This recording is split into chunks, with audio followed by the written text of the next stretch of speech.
Good morning, everybody. You're watching Park Pass, and my name is Chris. And I'm going to tell you all about the breaking news of Disney around the world. And boy, howdy, there is a lot of it. Let's start at Disneyland, because Disney did something so un-Disney-like, I don't even know where to begin.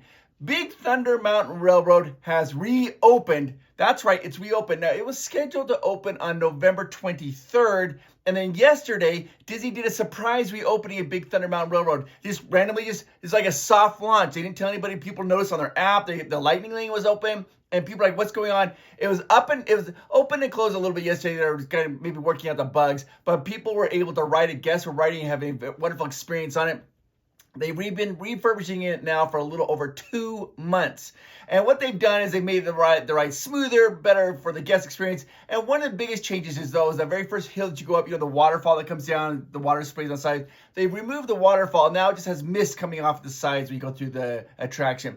People are excited. I'm excited to have Big Thunder Mountain reopened. It's supposed to open on November 23rd, and Disney opened it up yesterday. So I'm excited to see if they're going to keep it open for the next couple of weeks, or if it's officially reopened, or if it's just a soft launch. We'll wait and see. But that was such a shock because it wasn't announced. Nothing was happening. It just boom, pow, it happened. Next up, we have to talk about Disneyland Paris. Let's fly all the way over to Disneyland Paris.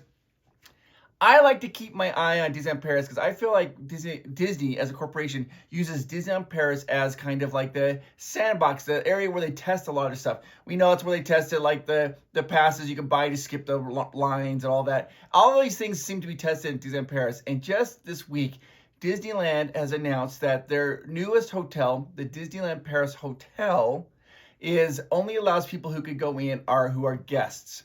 This is a really big deal. This is one of the nicest hotels in all of Europe. It's about $1,000 a night, and the ambiance is amazing. It has one of the best gift shops, some really cool restaurants in there.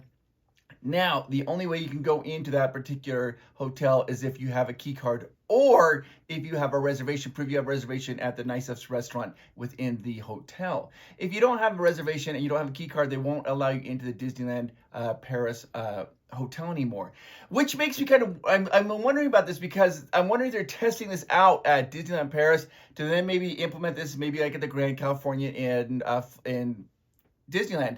Guys, I mean, a lot of people love to go in there. They like to sit in the lounge and go to eat and kind of relax, those who are not staying at the hotel. And I've been reading a lot of comments from people who are staying at the Disneyland Paris Hotel, and it seems to be split right down the middle how people feel about this. Some people are saying, well, it's so expensive, $1,000 a night, which is, I've not ever had the privilege of staying there like that when it's been refurbished like this. It's very expensive, and people are saying, well, people are paying a premium price. They just want to be able to go in and enjoy the hotel. They don't want to have a bunch of people running around.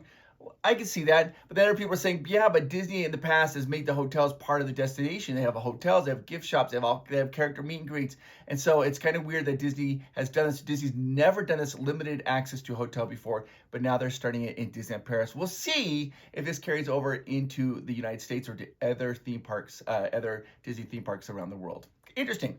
All right, now we've got to go all the way over back to the United States to Florida, where Disneyland Magic Kingdom is getting ready to open up. And that's not even Magic Kingdom, sorry. Animal Kingdom is getting ready to open up Zootopia, Better Zoo Getter. And this is, if you guys have been to Animal Kingdom, they had the Tree of Life. And inside the Tree of Life, there was It's Tough to Be a Bug movie show.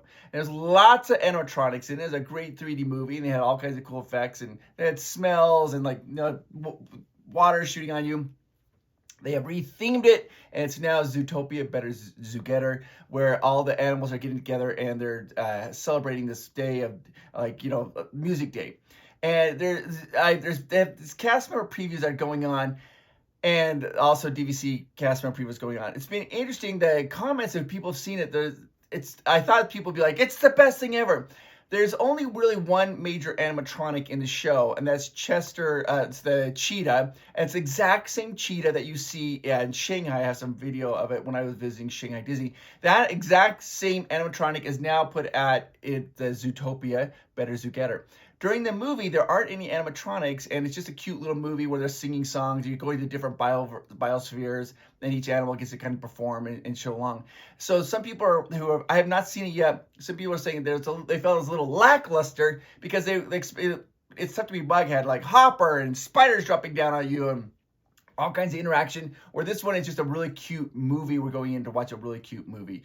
Though, because Disney is expecting it to be very popular, because of that, you have to have, it's a virtual queue. I'm explaining to you how the virtual queue goes. For those of you who are wanting to go the next couple months to the Animal Kingdom to see Zootopia Better Together, this is how it's going to work. Is you have to, the first virtual queue, you have to have a reservation for Animal Kingdom, and that virtual queue will be available at 7 a.m. If you have a reservation for Animal Kingdom, then you are eligible for the virtual queue at 7 a.m. There will be another virtual queue at 1 p.m. and you don't have to have, you have any reservation at any of the Disney parks. That works. Doesn't matter if you started at Hollywood Studios or Magic Kingdom. Anybody's eligible for the 1 p.m. virtual queue for Zootopia Better Together. But the 7 a.m. you have to have a reservation for the Animal Kingdom.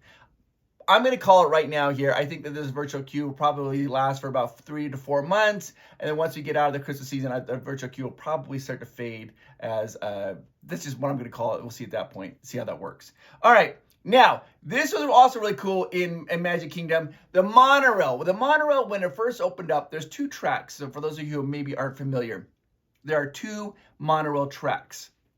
And the monorail would run together around Magic Kingdom, and they would both run clockwise together. Well, that's how it started in 1971. But then they put the express monorail running counterclockwise, so now they go around each other like this. Well, yesterday, for whatever reason, the monorail, they both were running clockwise. And it's kind of cool because then the monorails kind of would race against each other as you're going around against each other. And everyone's kind of freaking out like, oh my gosh, Disney's rechanged it. They're making the monorails go in the same direction like they had a plan in 1971. They did that yesterday on November 2nd. But today, it's back to being normal. The express monorail is now going counterclockwise, going opposite direction. They only did it for 1 day. We don't know why, but people are so excited about it. And one of the reasons they did change it for going to counterclockwise is if a monorail needs to be repaired or break down, it's easier for them to access the switch going in the opposite direction. So that's probably why they did that, but why they did it for 1 day, who knows? It's a little Disney magic there if you were able to see that, which I think would have been really, really cool. Speaking of Magic Kingdom, though, the Christmas decorations are all up. All of them are up. The tree's up, the main street's decorated, the garland's up, the wreaths are up, and they're playing Christmas music. And this is anticipation because starting on November 7th in Magic Kingdom, that's when all the holiday shows will begin. And so all the decorations are up. The Halloween is down at Magic Kingdom, and it is complete, and it's all decorated for the holidays now in Magic Kingdom. Continuing on is that in Shanghai, this is just so crazy to me. Shanghai just announced their 4th Disney hotel that's going to be built. Now, I love Disney Shanghai. It's one of my favorite resorts. And one of the things that my wife Amanda said when we were there, she goes, man, they really need like a downtown Disney area. They need shops. They need restaurants. They don't have that really currently. They have like 3 hotels and they have Shanghai Disney. Well, they just announced the 4th Disney hotel is going to be built. It's built right across from the entrance of Shanghai Disney. And they're developing a whole area at downtown Disney with shops, restaurants, and that was just recently announced. And Shanghai Disney is currently celebrating their 20th anniversary. So this is a really big announcement. They're really pouring a lot of investments into Shanghai Disney and making it the primo tourist destination. Now, my name is Chris, and if you haven't already, hit that like button, hit the subscribe button, because I'm going to be having all the kinds of breaking news for you all the time. That way you know what's going on in the world of Disney before everybody else. So all I need you to do is just hit the subscribe button. Did you know you can do that for free? And real quickly, I just want to say this. I want to talk to you, and I am talking to you. I want you to know how amazing you are. You make the world a better place. Did you know that? You do. And if you feel a little bit, maybe a little underappreciated, or maybe you feel like you're going through a little bit of a rough patch right now, I want you to know that it is going to get better. It will get better. Hang in there, and just want you to know that you are unique, you are special, and you are awesome, and you make the world a better place. All right, everybody, I'll talk to you later. Bye-bye.